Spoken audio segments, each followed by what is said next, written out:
So counselling is the older section of the school, and as that grew and we saw the need of other areas in social science, then different specialisations were added. Community development often was seen more as a local area. Councils were very interested in how their community would operate and mainly improve. But with the change of focus to community aid and development, we're looking at overseas work as well. People may go in after a natural disaster or after man-made catastrophes and work with the community to build up local support, local infrastructure. Motivation is often a deep sense of passion to assist others. They come to us historically through volunteer work, and then have seen that their volunteer work is becoming more professional, so then they need the documentation to assist with that. The growth and development of theory, honing of skills, that's some of the reason they've come in the past. A good entry point is a diploma, which is a full 1 year.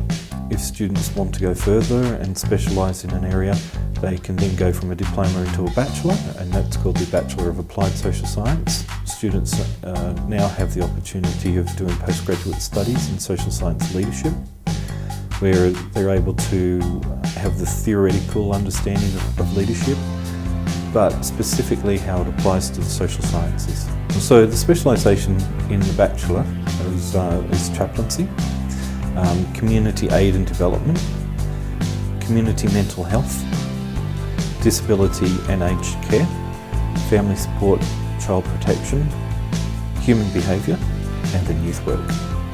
I think because we have a wide variety of specialised areas, there's a wide variety of personalities. We have some that are extremely extrovert, and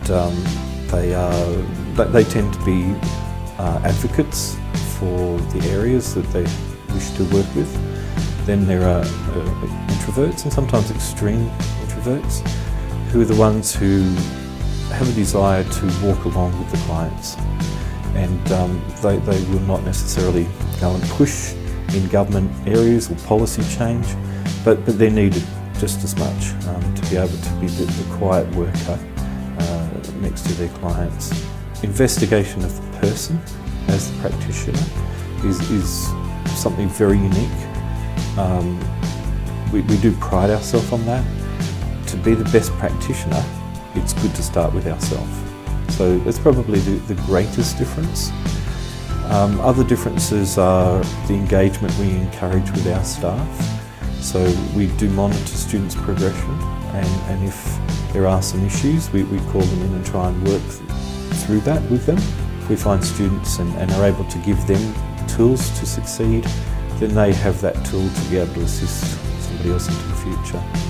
We are trying very hard to maintain that there is ability to communicate a lot more in the classes, to talk about students' own experiences, as well as how does their new knowledge fit with their understanding to move forward.